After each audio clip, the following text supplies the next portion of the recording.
She didn't enter the marble hall the way guests usually did. She arrived the way someone is summoned into judgment, pulled beneath white columns and chandelier light, as if the entire building had been waiting for her to make a mistake. The hush in the room didn't fall all at once. It gathered slowly, like a tide pulling backward before a storm, as conversations thinned and polished shoes stopped mid-stride across the gleaming floor, phones lowered, heads tilted, eyes sharpened not with curiosity, but with that expectant stillness powerful crowds wear when they sense humiliation coming and don't want to miss a single second of it. Stay with us, because this story will leave you speechless. Before we start, make sure to hit like and subscribe. And really, I'm curious. Where are you watching from? Drop your country name in the comments. I love seeing how far our stories travel. The girl stood at the center of the hall with a small brown suitcase beside her, its leather edges worn and its handle wrapped in tape from too many repairs. Her jeans were rolled at the cuffs, her sweater faded and frayed at the elbows, and yet she stood upright, chin level, hands still, as if the weight she carried wasn't in the suitcase at all, but inside her chest. Sunlight poured through the open doors behind her, framing her like a silhouette that didn't belong in a place built for glass, gold, silence, and control. Across from her, the man stepped forward with the certainty of someone who believed the room belonged to him. His vest lay perfectly pressed across his shoulders, his shoes reflected the white marble beneath them, and his voice, when he finally chose to use it, didn't just travel through the hall. It claimed it. "Who let you inside?" His words weren't shouted, but they struck with precision, every syllable sharp enough to echo. He pointed, not because he needed to, but because pointing transformed the moment into theater, because gestures turn people into objects. Every head turned the direction of his finger. Toward her. Toward the suitcase. Toward the quiet, steady way she continued to stand. She swallowed once, not from fear, but from the effort of staying composed, while the room decided what she was allowed to be. "Sir," she said softly, "I was told to come here." A faint ripple passed through the line of executives standing behind him, their arms folded, their faces expressionless, in the way powerful people pretend to be neutral, while silently approving what unfolds. The man leaned closer, bending at the waist so his eyes could meet hers from above, not beside. "This is private property," he said, his tone tightening into something rehearsed and polished. "This is a family estate, a corporate headquarters, a legacy, and nothing about you belongs in this place." Someone at the back exhaled, the sound barely audible, a stifled laugh or a gasp disguised as breath. A phone lifted. Another followed. The room shifted from witnessing to recording. She noticed, of course she did, but she did not step back. Her hand tightened around the handle of the suitcase, the corners pressing into her palm, grounding her against the tremor running through the air. "I didn't come to cause trouble," she said, her voice as careful as someone walking barefoot across broken glass. "I came because I was told my father once stood here." That sentence did not break the silence. It sharpened it. The man's eyes hardened. "Your father?" he repeated, as if the word itself were offensive. "Do not invent stories to justify trespassing." His voice rose just enough for the marble to carry it outward, upward into every listening ear. "People like you do not have fathers who walk these halls. People like you do not arrive with suitcases and dirt on your clothes and expect to speak to anyone here." The words were not about rules. They were about placement, about where she was permitted to exist in the world. The suitcase tipped slightly as she shifted her weight, and for a moment she almost spoke, almost said the name she had rehearsed, almost opened the case and pulled out the one thing she had carried across a lifetime to return. But the way the crowd's attention sharpened told her something important. If she spoke too soon, they would not hear. They would swallow the truth whole and spit it out as fantasy. So she lowered her eyes only long enough to steady her breath, and then lifted them again, not toward the man, but toward the doorway behind him, toward the place the sunlight spilled into shadow, as if memory itself lived there. The man smirked, the kind of smile people wear when they believe they have already won. "Do you know what happens next?" he said, letting the pause expand wide enough for humiliation to fill it. If you continue this performance, you will be escorted out publicly. Everyone will watch, everyone will remember. You will not be allowed to enter buildings like this again." He straightened, turned slightly so his audience could see the gesture, so they could feel their own distance from her.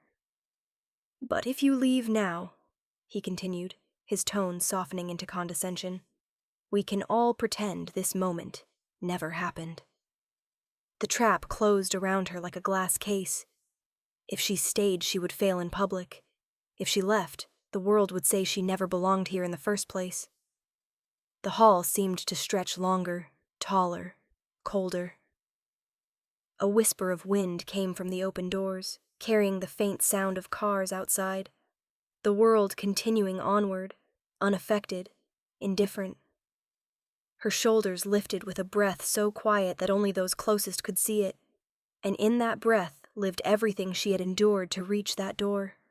Nights spent awake listening to voices arguing through thin walls, mornings waking before sunrise, trains and bus stops and long walks past buildings where people looked at her like she did not exist. But here, in this hall, in this moment, she existed more than anyone else. The man mistook her silence for surrender. "That's what I thought," he said, and when he spoke again, he no longer spoke to her. He spoke to the room, performing her erasure, as if it were a courtesy. "Someone call security. We'll see that this young lady finds her way back where she came from." Phones rose higher. A few heads nodded. The sound of footsteps echoed from the far end of the hall, slow and deliberate, like a drumbeat arriving from another part of her past. For one brief second, one heartbeat of time so small it could have been imagined, the man's expression flickered, just a fraction. Not guilt, not compassion. Something closer to uncertainty, as if somewhere deep beneath his certainty, an old memory had stirred and whispered that the world was not as simple as he wanted it to be. The flicker vanished as quickly as it came. He leaned forward again. "You have one last chance," he said. "Leave now, and spare yourself what comes next." She didn't move. The marble beneath her feet felt like ice, but there was a steadiness rising inside her that had nothing to do with courage and everything to do with truth. She lifted the suitcase an inch off the floor, not to run, but because she knew the moment was coming when the thing inside it would matter more than every opinion in the room. And as the hall held its breath, and the world outside continued spinning, she understood something the others did not.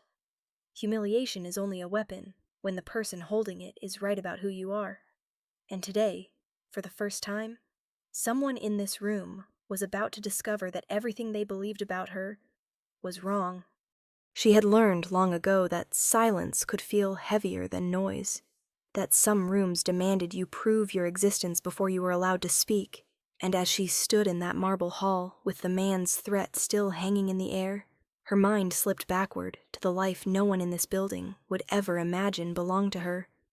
Dawn in the small apartment always arrived before the sun did, a thin rectangle of pale light creeping through the blinds as the kettle began to rattle on the stove, and the faint hum of the old refrigerator filled the kitchen like a tired heartbeat.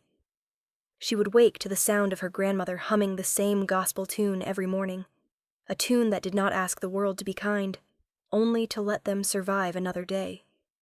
The walls were thin, the floor creaked in certain places, and the ceiling bore an old stain from a leak that had never been fixed, but the place was spotless, arranged with the quiet discipline of someone who knew that when life could not be controlled, small corners still could.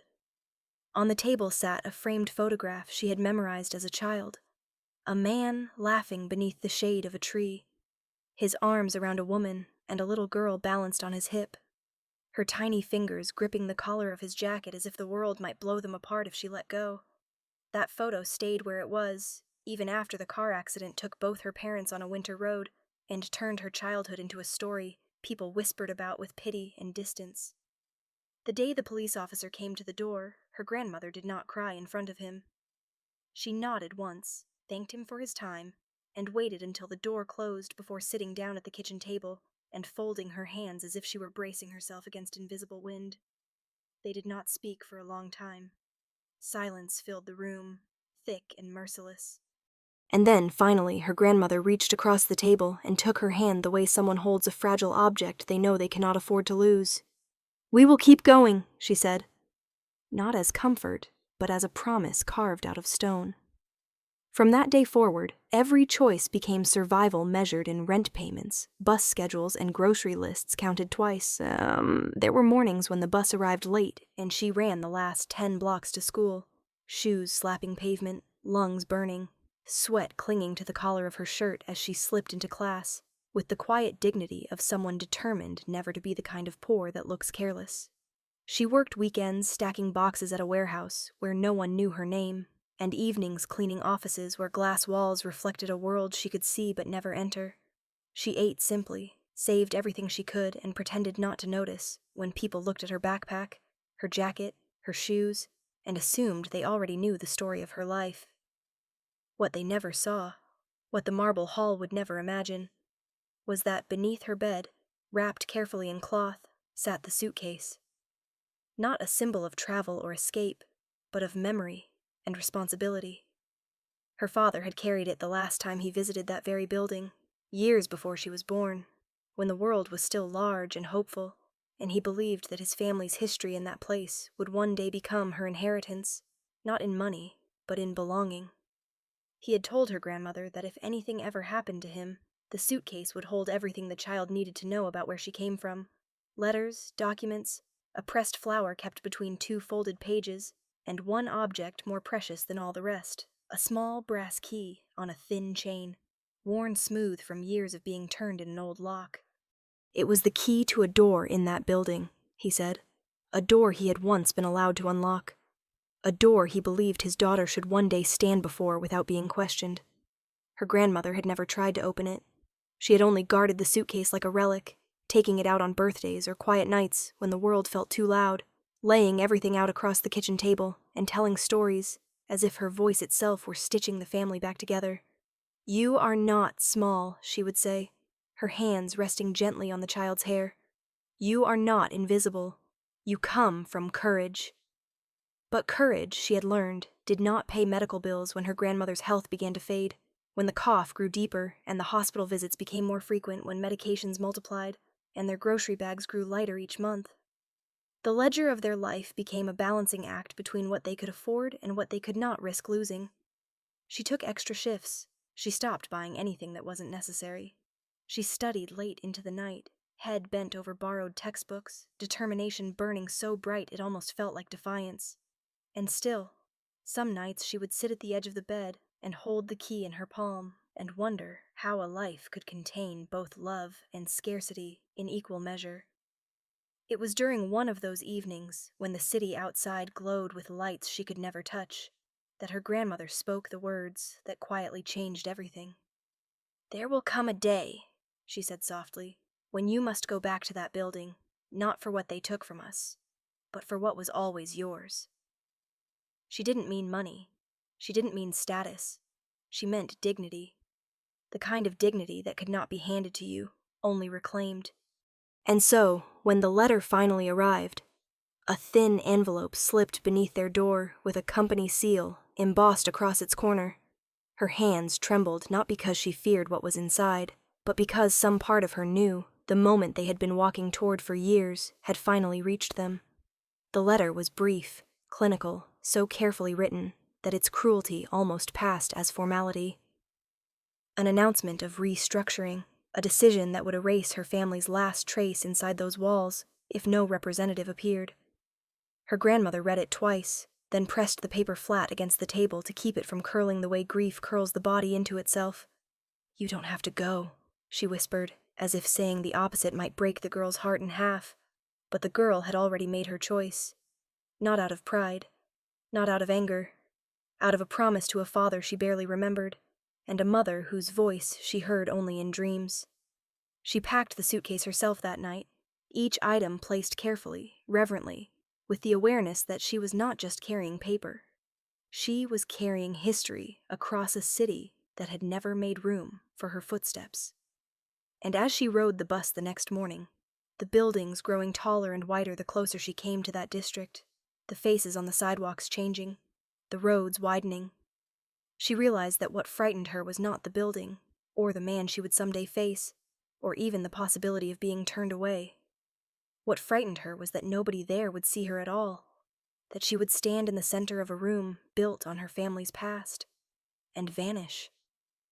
But when she stepped through those doors, and the marble rose around her like a cathedral of power, she remembered the way her grandmother had squeezed her hand before she left, the way the old woman's eyes glistened not with fear, but with belief.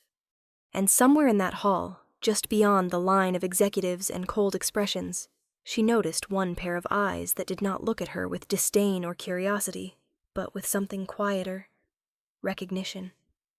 The security guard at the corner did not speak, did not move, but his gaze softened for a fraction of a second, as if he saw not a trespasser, but a child carrying too much weight for one lifetime. He would not step forward yet. He would not intervene, not here, not now. But that flicker mattered, a silent witness to truth before anyone else dared acknowledge it. And in that realization, that at least one person in this vast, indifferent room saw her as a human being, the fear inside her loosened its grip just enough for resolve to take its place. She had come for more than permission. She had come so that when the world looked at her and tried to decide who she was, she would not disappear quietly into their judgment. She would stay, even if her voice trembled, even if humiliation lingered at the edges of every breath, because leaving meant surrendering not just the building, but every story carried inside that battered suitcase, and some legacies she knew were worth standing in the coldest rooms on earth to protect. The hall did not shrink around her, so much as it recalibrated, as if the building itself had decided to turn its full attention toward the girl with the suitcase, and suddenly every conversation that had once murmured at the edges dissolved into a single, heavy silence that pressed against her skin. The executives shifted subtly, not forward to help, and not backward to leave, but inward, closing their semicircle just enough that the space between her and the man became a stage instead of a floor. Phones rose higher now, lenses glinting beneath chandelier light, screens already framing the moment as spectacle rather than truth, and she could feel the difference in the air, the shift from curiosity to entertainment, from doubt to expectation. Somewhere behind her, footsteps struck the marble with a firm, rhythmic cadence, the kind that belonged to security personnel trained to move without hesitation, and with every echoing step the room's temperature seemed to drop another degree. The man in the tailored vest straightened his spine like a conductor preparing an orchestra, adjusting his cufflinks with an idle flick that looked casual, only to those who had never seen cruelty rehearsed before. "You see?" he said to no one, and everyone at once, his voice warm with the confidence of someone who believed the world would always agree with him. "This is what happens when boundaries are not taught, when people wander into places that do not concern them." The words wrapped themselves around her like a verdict that had been decided long before she ever arrived. She opened her mouth to speak, to offer the document folded neatly inside the suitcase, the one her grandmother had pressed into her hands as if it were both shield and inheritance. But before the sound could escape, a woman in a dark suit whispered something near the back of the crowd, and the murmur rippled outward in small, controlled waves. They weren't waiting to hear her, they were waiting to see how she would break. The realization struck with the clarity of cold water. If she spoke now, if she defended herself the way ordinary people must when the world moves to erase them, her words would not land as truth, but as performance, just another scene in the narrative the room had already chosen to believe. The man must have sensed her hesitation, because his expression softened into a kind of triumphant pity, the kind that pretends to offer mercy while tightening the cage. "I will give you one last opportunity to walk out on your own," he said, and every syllable slid across the marble like glass. "Step outside, and we will forget this happened. Stay, and the consequences will follow you farther than you understand." His threat was not loud, but the room felt it, and for a fraction of a heartbeat she imagined how easy it would be to retreat, to lift the suitcase, turn toward the sunlight, disappear into the world where no one mispronounced her name, because they did not bother to say it at all. But then she thought of the brass key, of her grandmother's trembling hand guiding it into her palm, of the stories told at that kitchen table about doors that should have opened, and doors that slammed anyway, and she understood with a clarity that bordered on pain that leaving would not spare her anything. It would only teach this room that silence is obedience. A guard finally appeared at the edge of the crowd, tall, steady, his hand resting near the radio, at his shoulder. He paused longer than protocol demanded, his gaze traveling from the man's pointed finger, to the suitcase, to the girl's steady posture, and something flickered across his face that did not match the rigid neutrality required by his uniform. It wasn't sympathy. It wasn't belief. It was doubt, small, fragile, dangerous, and the man saw it. The tiniest muscle jumped along his jaw, gone as soon as it appeared, but she saw it too, and the knowledge threaded itself through her resolve like steel wire. If doubt existed, even in a single face, then this moment was not finished. The man lifted his chin, his tone sharpening into command. "Escort her outside," he said. The guard hesitated just enough for the air to tremble, then took one slow step forward, the sound of his shoe landing on marble echoing like a clock marking the final seconds before a life changes course. The crowd leaned inward. Someone whispered, "Record this," and the phrase slid across the room like a match against stone. The girl closed her fingers more tightly around the suitcase handle, feeling the familiar bite of its leather edge against her skin, and in that pressure lived every morning bus ride. Every quiet meal counted coin by coin. Every night she traced her father's handwriting across faded letters. The guard was halfway to her now, his expression conflicted, his steps careful, as though he were walking across a floor that might fracture beneath him. Her heart pounded once, loud and clear, not in fear, but in decision. If she allowed herself to be led away, she would vanish not only from the room, but from the story her family had fought to keep alive. If she resisted, if she spoke, if she stayed, she would invite humiliation so public it would echo through every screen now trained upon her. There was no safe path left. There was only the path that kept her whole. She drew a breath that steadied rather than calmed. The man mistook the movement for preparation to leave, and his mouth curved into that polished, dangerous smile again. But then she did not step back. She stepped forward. It was a small step, barely more than the length of her foot, yet it reverberated through the hall with a force disproportionate to its size. The guard froze mid-stride.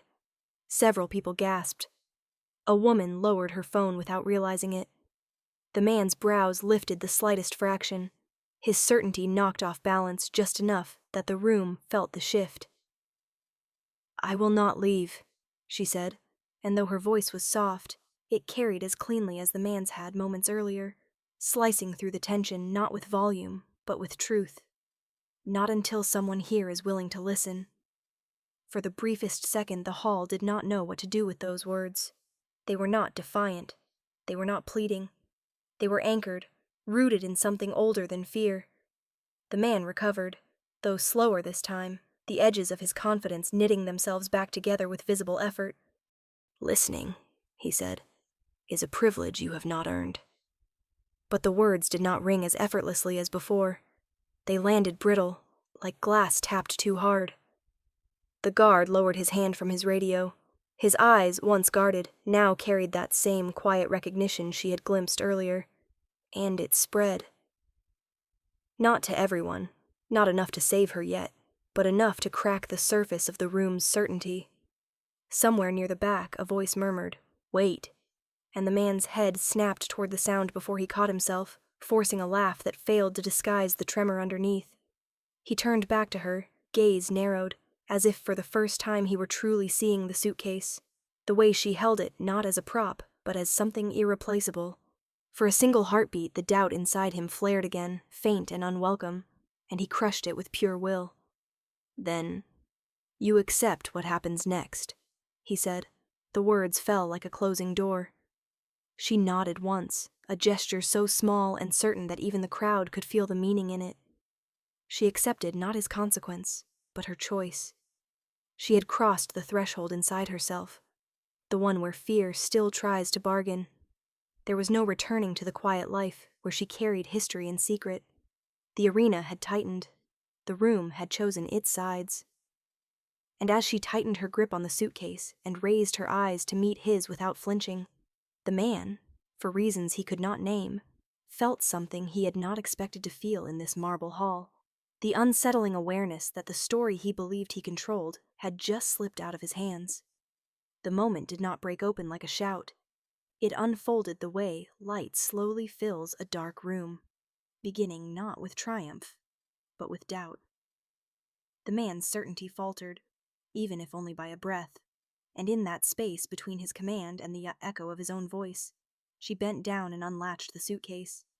The small click of metal against leather sounded impossibly loud beneath the chandelier light, and suddenly every movement in the hall slowed, as if the room itself were afraid to interrupt whatever truth was about to surface. Her fingers hovered for a second over the fabric inside, trembling not with fear, but with the weight of memory. And then she lifted out the thin envelope her grandmother had sealed by hand, the one marked with a name that had lived longer in silence than in speech. She did not hold it up like evidence to win an argument. She held it as one might hold something sacred, resting it against her chest, as if to remind herself why she had come. "My father stood here," she said, not loudly, but with clarity that traveled farther than shouting. Her words did not accuse. They remembered. A breeze from the doorway rustled through the hall, brushing past the papers she unfolded with care, and for a moment even the guard forgot to breathe. Names appeared in delicate script, signatures embossed in wax, letters written across years when people still believed that truth would outlive cruelty. The man stepped forward, arm outstretched, impatience swelling back into his voice.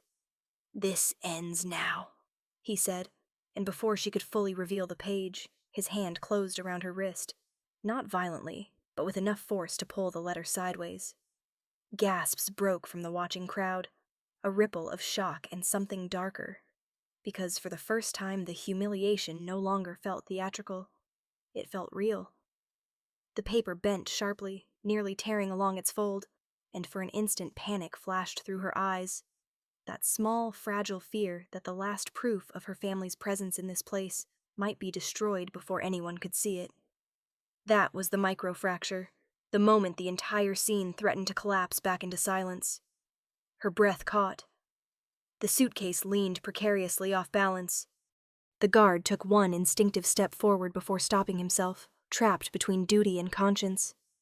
The man must have seen the tear near the edge of the page, saw how close truth had come to vanishing, because something inside his expression wavered. Not regret, not compassion, but recognition of a line he had nearly crossed. His grip loosened by the smallest fraction. That was all she needed. She slipped free without force, without accusation, and instead of retreating, she did the one thing no one expected. She moved closer to him. Not toward his authority, toward the portrait mounted on the wall behind him, the one that towered above the boardroom doors like a watchful witness the room had long ago decided to forget. An older man, dignified, eyes lit not by wealth, but by conviction, gazed out from the frame. Her father's eyes lived in that face. Her own reflection flashed faintly in the glass. She lifted the letter, steady now, and placed it beneath the portrait so the signature aligned with the name engraved in gold along the frame. "He was not a story I invented to enter this building," she said, the tremor gone from her voice. "He was this building." The stillness that followed was not silence. It was awe. For a long heartbeat no one recorded. No one whispered, no one blinked, because the room was no longer watching a conflict. It was watching truth appear in a place that had spent years pretending it didn't exist. The man turned slightly, and when his gaze fell upon the portrait, upon the undeniable resemblance, upon the document bearing the same handwritten name, his spine stiffened not with pride, but with shock so complete it hollowed the space behind his eyes. The shift was slow, almost reluctant, like a stone finally admitting gravity. But just as the moment threatened to tilt entirely in her favor, another voice cut through the hall. A woman's voice, sharp as crystal. "Anyone can forge letters," she said from the back, pushing forward in heels that struck the floor with confidence. "Paper proves nothing." The crowd inhaled at once. The spell broke. Phones lifted again. The man seized the interruption as if it were a rope thrown to a drowning swimmer. "Exactly," he said quickly, shoulders squaring. "Until verification is made, these claims are nothing more than performance." The word performance echoed coldly, and for a heartbeat the room seemed to tilt away from her again, the fragile recognition slipping out of reach. Her chest tightened. The letter trembled. That was the setback. The moment the truth nearly drowned beneath doubt. But then something unexpected happened. A hand, older, unsteady, deliberate, rested gently on the edge of the frame. The security guard had moved forward at last, his expression lined with history instead of fear. He did not take the document from her. He did not speak for her. He simply tilted the frame just enough to reveal what time had hidden beneath its shadow. A small engraved plate tucked along the inner edge of the wood. A dedication, a date, and a second name, her father's, etched there as co-signatory to the founding restoration of the hall. Gasps broke not like whispers, but like glass. The room did not erupt into applause. It fell into a deeper, heavier silence, the kind that comes when denial can no longer find anywhere to stand. The man stared at the engraving as if the wall itself had betrayed him. His lips parted, but no sound emerged. He looked at the girl again, and this time when their eyes met, he did not see a trespasser. He saw every year he had spent rewriting a history that refused to stay buried. The executives shifted, but no longer out of caution. Their posture softened. Some straightened in shame. Others lowered their phones. And then, slowly, one woman near the back placed her hand over her heart, not in sympathy, but in reverence, because the room was no longer judging. It was witnessing. The truth had stopped being an argument and become a presence. The girl lowered the suitcase completely now, letting it rest against the marble with a gentle thud, as if she were finally allowed to set down a weight carried farther than any child should have to carry one. She did not gloat. She did not accuse. She simply breathed, deep, full, steady, the breath of someone who had spent years standing outside a door, and now, at last, existed inside it. The man swallowed, his voice thin when it finally returned. "This should have been disclosed," he said, but even he heard the hollowness in his own defense. No one answered him. No one needed to. The room itself had spoken, and as the chandelier light shimmered across the portrait, the letter, the engraved names, the guard's quiet gesture, and the girl whose presence had forced them all to see what had always been there, a new sound began to rise. Not laughter, not mockery, not even applause yet. Just the first stirring of breath before recognition becomes undeniable. The arc had reached its peak. The performance was not triumph. It was truth, and the truth, now made visible in front of everyone, could not be put back into silence again. The shift in the room did not arrive as applause. It arrived as stillness that understood itself, as if every person present suddenly felt the weight of their own silence and realized it had never been neutral. The executives who had once stood with folded arms now slowly uncrossed them, posture softening, chins lifting not in defiance but in acknowledgement, and the air in the marble hall no longer pressed downward. It rose, expanding around the girl the way space rearranges itself when power quietly changes hands. The man who had dominated the room only moments earlier stood rigid, his authority no longer radiating outward but collapsing inward, each breath smaller than the last, as the engraved name beneath the portrait glowed beneath chandelier light like an indictment carved in gold. Phones lowered one by one, not from instruction, but from something closer to respect. The screens that once sought spectacle now felt intrusive, almost shameful, as if to continue recording would turn them into participants in a cruelty the room had begun to reject. And then, in a way so simple it felt profound, one person moved. The security guard, the silent witness who had seen before belief was safe, stepped forward and bowed his head, not deeply, not theatrically, just enough to signal that recognition had finally found its first voice. "Miss," he said quietly, and his voice carried farther than volume could have. "Welcome back." The words did not echo. They landed. The sound of them loosened something in the room, and for a breathless moment everyone stood suspended between the world they had upheld and the one now unfolding in front of them. A woman near the back, the same who had once dismissed the letter, lowered her eyes, color draining from her confidence as she exhaled a soft, trembling apology that never quite reached speech. Another man removed his glasses and wiped them with hands that shook more from conscience than age. What began as a single gesture spread outward until the entire semicircle seemed to tilt toward the girl, no longer a spectacle at its center, but a fixed point of reference around which the room itself was rearranging. She did not step backward or forward. She simply remained where she was, and in that stillness lived a transformation so subtle and so powerful that everyone could feel it. She was no longer asking to be allowed inside. She belonged here. The man in the vest felt it too. His mouth opened, searching for the familiar vocabulary of policy and procedure, of trespass and order, of rules that had always bent in his favor, but the words would not leave him. Where authority had once poured from him effortlessly, he now found nothing but the brittle residue of a power that existed only when unchallenged.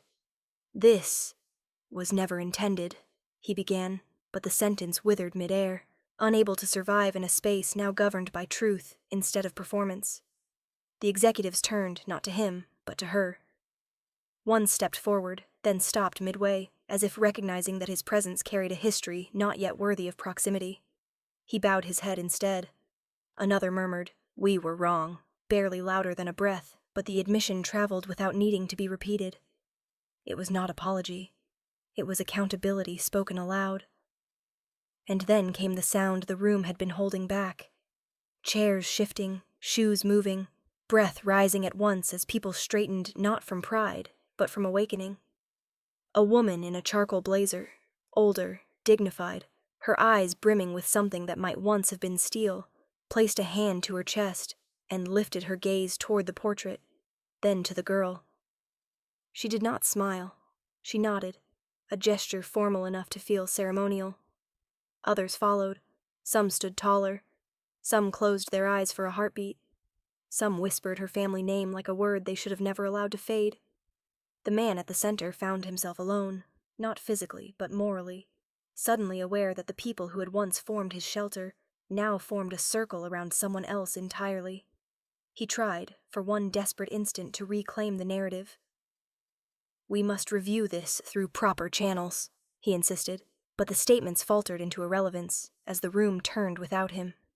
Authority had moved, and it had not taken him with it. The girl felt the shift not as victory, but as release. For the first time since stepping through the doors, her bones no longer ached beneath the invisible pressure of proving she deserved to exist in this space. The room did not grant her identity. It recognized it. And recognition, true recognition, was not loud. It was steady. The security guard stepped slightly to the side, not blocking her, not guiding her, but clearing a path, as if instinct itself understood the order of things had been restored. She felt the meaning in that gesture, not invitation but welcome. And the change it triggered was immediate. The executives who had once towered now looked eye to eye, and in that shared height lived an equality that, for a fleeting second, felt revolutionary. A hush swelled again, different from the cruel silence that had greeted her earlier. This one carried weight, because it came with listening. Into that hush stepped the witness, the first person who had seen her without permission. His voice was not loud, but it was unwavering. "She stood where he once stood," he said, glancing toward the portrait, "and the building remembered." The sentence did not accuse. It restored continuity, and the restoration fractured the final layer of the man's authority. He staggered, not in body, but in bearing, as realization dawned that he was no longer the interpreter of history in this place. He was subject to it. A laugh fluttered at the edge of his composure, brittle and defensive, as he grasped at the familiar refuge of condescension.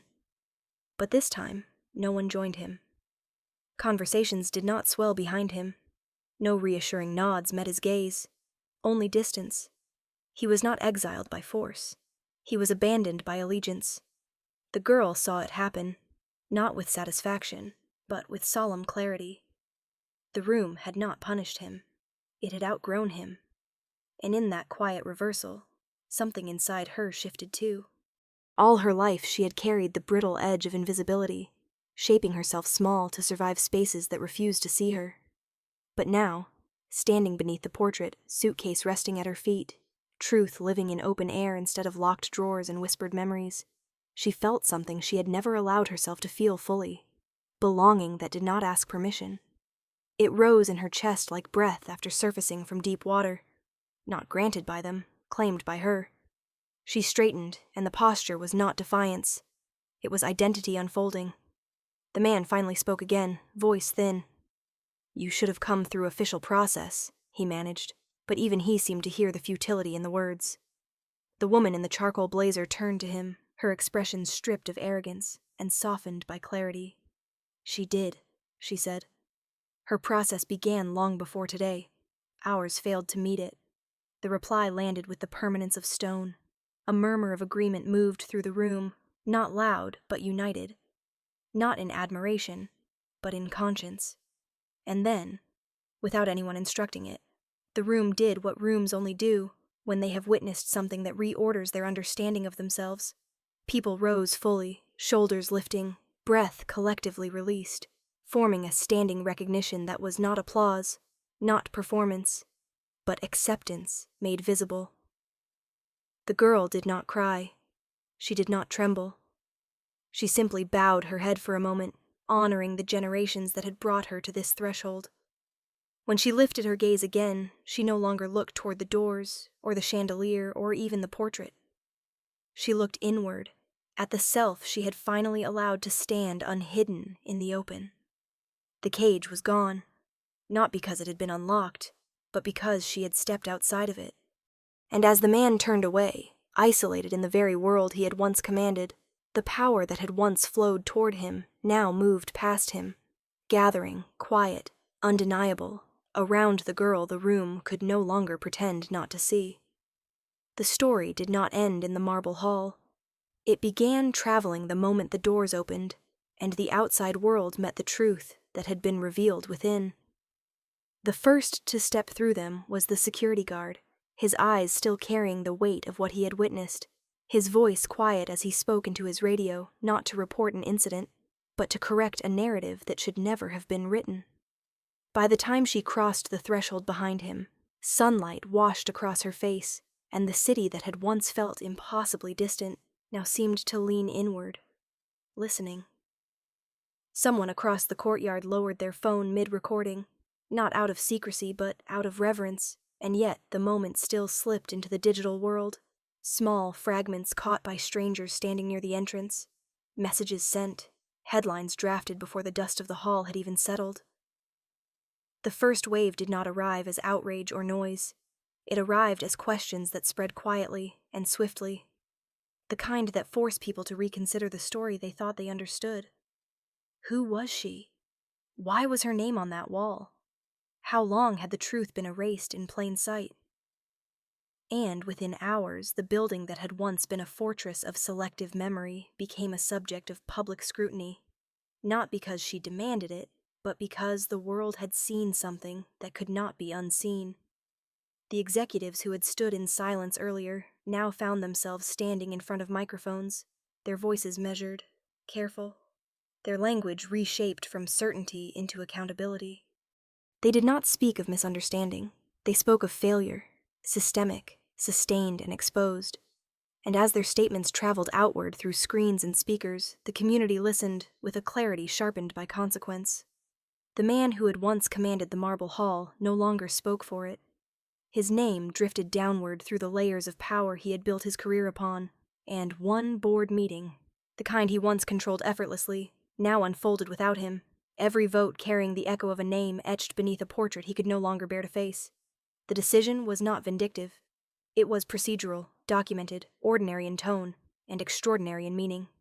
Suspension, inquiry, review, the weight of it came not from punishment but from legitimacy, from the slow, deliberate machinery of a system finally forced to see where it had chosen blindness.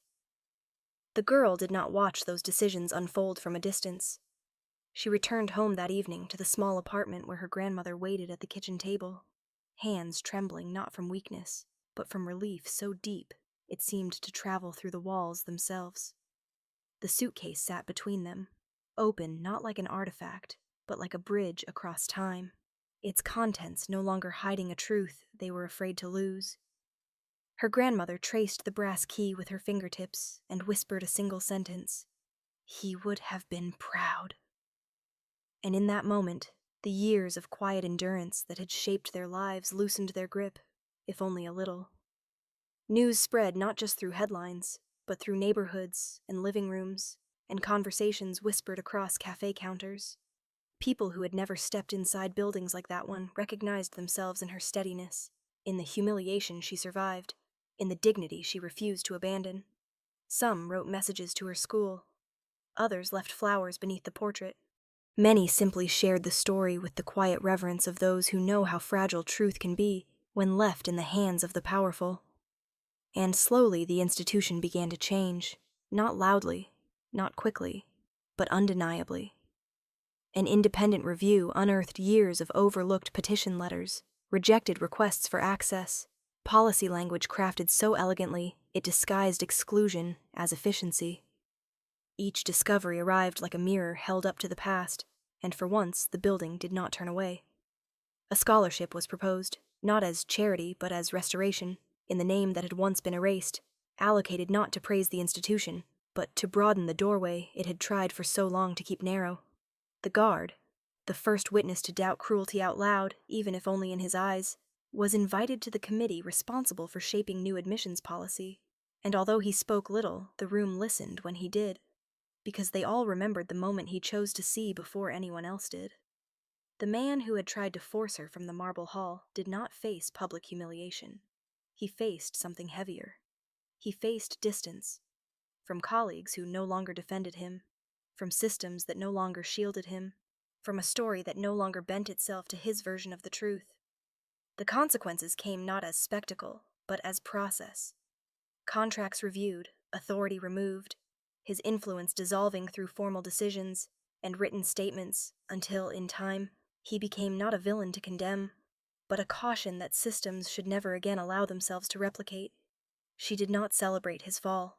She scarcely thought of him at all. Her focus had moved forward, toward the letters from students who wrote that they now walked into rooms with their heads a little higher, toward the elderly man who arrived one afternoon carrying an envelope filled with photographs of her father at community gatherings the institution had once refused to acknowledge, toward the families who stopped her on the street not to ask for details, but to say, "Thank you for not leaving." The story lived far beyond her voice, and yet she never claimed ownership of it. She knew better than anyone that truth does not belong to a single person. It belongs to everyone who refuses to let it disappear. Months later, she returned to the hall, not as a visitor, not as a figure of controversy, but as someone who now walked through the entrance without hesitation. The suitcase did not accompany her this time. It remained at home on the shelf above her bed, no longer a burden, now a keepsake. The brass key lay on a thin chain around her neck, warm against her skin. No longer a promise waiting to be fulfilled, but a reminder of the day she unlocked the life that had always been hers. The portrait still hung above the boardroom doors, and beneath it the engraved plate glowed in softened light, polished not by custodial cloth, but by the understanding of those who now passed beneath it with reverent awareness. A child stood nearby with her mother, pointing up at the names and whispering questions. The mother knelt and explained in a hushed voice not the scandal or the board vote or the headlines, but the legacy, the perseverance, the strength it took to stand in a room determined to deny your existence and refuse to disappear. The girl watched quietly, feeling no urge to correct or expand. The story belonged to the child now, to anyone who might one day stand where she once stood and wonder whether they were allowed to remain. She smiled slightly, not with pride, but with grace, and turned away toward the doorway, toward the street, toward a world in which doors would still close, rooms would still doubt, and voices like hers would still be asked to prove themselves in places where truth should have already been enough. But this time, she would not walk alone. The story had traveled farther than marble, farther than policy, farther than consequence. It had become a quiet current moving beneath the surface of conversations, a reminder whispered across cities and screens and dinner tables that excellence does not ask to be seen. It exists, whether the room acknowledges it or not. And as she stepped into the sunlight, head unbowed, breath steady, future unfolding, one truth lingered gently in the air behind her like a final echo through the hall. It had always been there. Only now, the world finally saw it.